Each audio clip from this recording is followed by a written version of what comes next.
Welcome back to the What About AI podcast. I'm Sean Boyce, James Perkins. and the topic that we have for you for this episode is referred to as the software engineer reckoning, which is basically software engineers having gone from incredibly high salaries and those being somewhat plentiful once upon a time, several years back, to unfortunately a lot of them being unemployed now, mostly due to the impact and the effects from AI.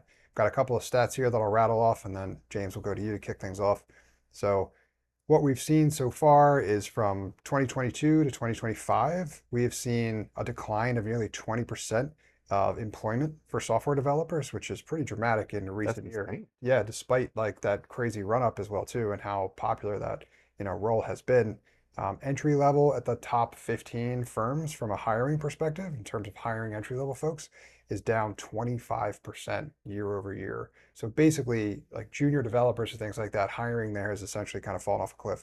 Um, these other ones are really interesting. 70% of hiring managers believe AI can do the job of interns. Those are crazy high numbers. These are hiring managers. They may not necessarily even be technically oriented themselves.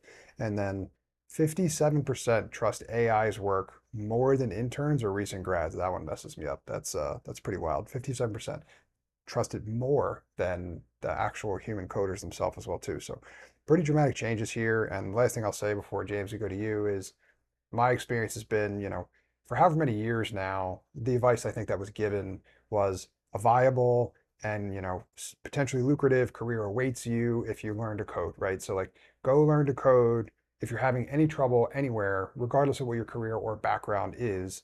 And for some, that was, pretty much a viable option. Like you could go learn to code, and the demand for the skills and the need was so high, and there were so many people hiring for it, the salaries rose, and there seemed to be a lot to kind of go around. And especially that run up to 2022, there was a lot of folks who were getting pretty high paying jobs, these type of roles, almost regardless of the level of experience you had.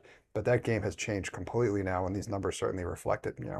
Curious for you to jump in and share your take. I mean that's a large data dump that you just shared. I think even 3 years ago, the advice being shared with everybody was learn to code, you'll have a career for life. Yeah, So a lot has changed in 3 years. Think back to like a Thanksgiving or conversation with a guidance counselor. If that was the push. Go into technology. Coding is safe. Know how to become an engineer. Not true anymore. The 20% number is outrageous to it's me. crazy. 20% reduction in engineer hiring, that's wild. Yep, very high. The entry level engineering, so like I remember I was doing a lot of hiring during the pandemic, like the 2021 timeframe, and I had college grads applying for engineering roles, asking for 300K salaries without batting an eye and expecting it. And I was like, you bastards, you think you're worth that? And at that point in time, they were getting that money. They sure were. To even be able to hire, I was giving out 200 plus for Yeah, every like entry level engineer. and frequently, yeah. So now the tables have turned, and I thought like, oh well, I'll be happy to see when these guys get theirs. I'm not happy about it at Yeah, me all. neither. This is insane. It's horrible.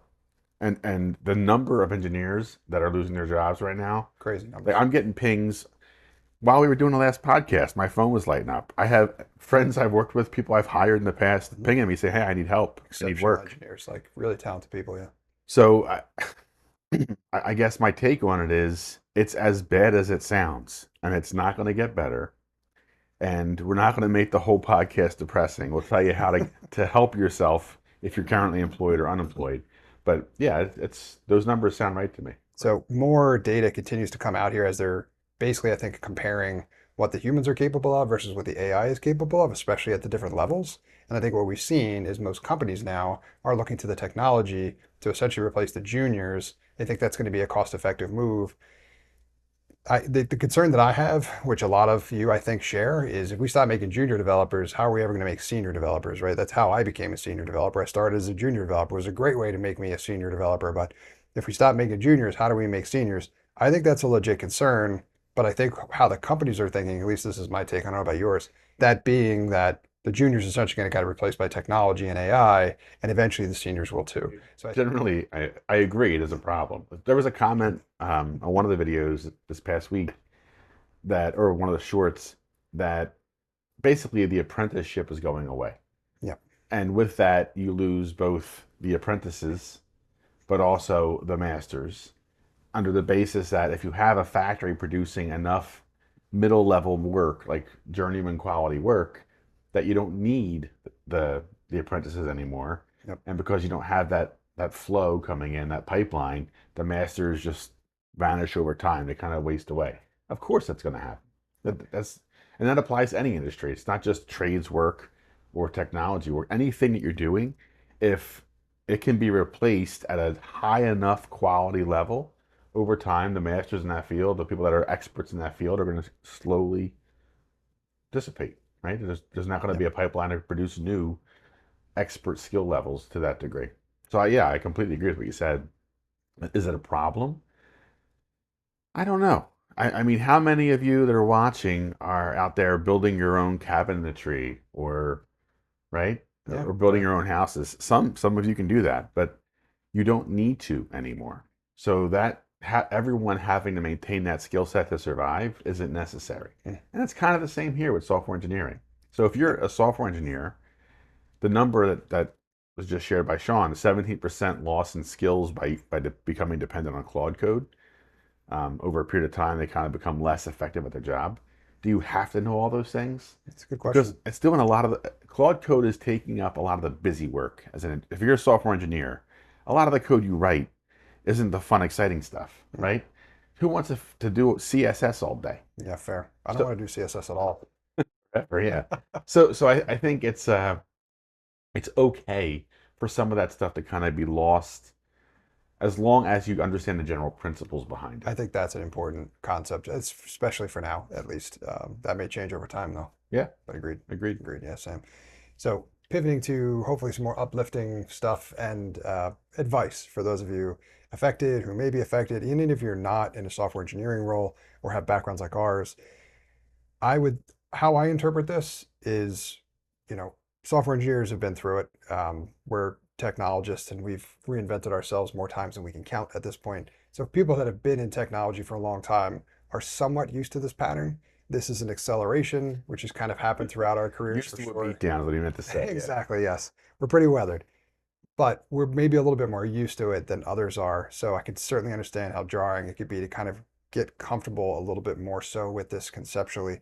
But what I think is an interesting kind of takeaway from this is it starts to help others maybe know what to look out for themselves, even if you're not, you don't find yourself in this specific role and you haven't been directly impacted by it yet, or even if you are, to kind of put, have a little bit more in terms of understanding for it. So the pattern kind of seems to be for which there maybe have been, at least this is what happened, I think, with software engineers, just in summary, overhiring, higher salaries. You gave a bunch of good anecdotes there in terms of the experience.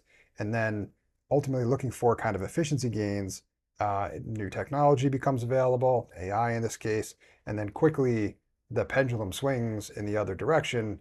Now we're looking at layoffs. They're pushing for more efficiency, more profitability, and that the table's kind of turned upside down, so to speak. So I think that is almost a pattern we may be likely to see elsewhere as well too, as in, software engineers, people in tech, like I just mentioned, we may be kind of tip of the spear, so to speak, but it doesn't mean that this story is over. I think if anything, it may just be beginning. So if that pattern continues to ultimately go well enough, I guess on the company side, I could see them doing it maybe over and over again for like other roles, in other functions and industries and all kinds of Yeah, stuff. I mean, we've made this our full-time job because we know that's come. We believe in our heart of hearts that's exactly what's going to happen.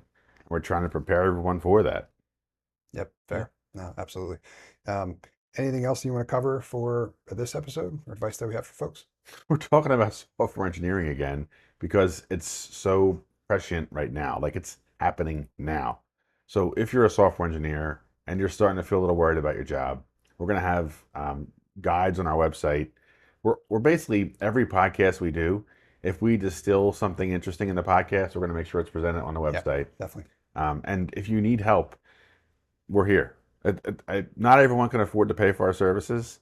The ones that do, we're mostly helping them find jobs, Yep. and decent amount helping them keep their jobs. But if you don't have money for the services, we have a ton of free services as well. So keep watching the podcast, sign up for the newsletter, and we'll be back almost every day with additional information. Yeah, well said. And if you sign up for the newsletter and you have questions about anything, or you just kind of want to get our opinion on something, feel free to reply to that because that comes to us directly and personally, and we respond to them as well too, as many as we can. So Yeah, feel free to reach really out that good. way also. Cool. All right. Thanks Thanks for all. listening, guys.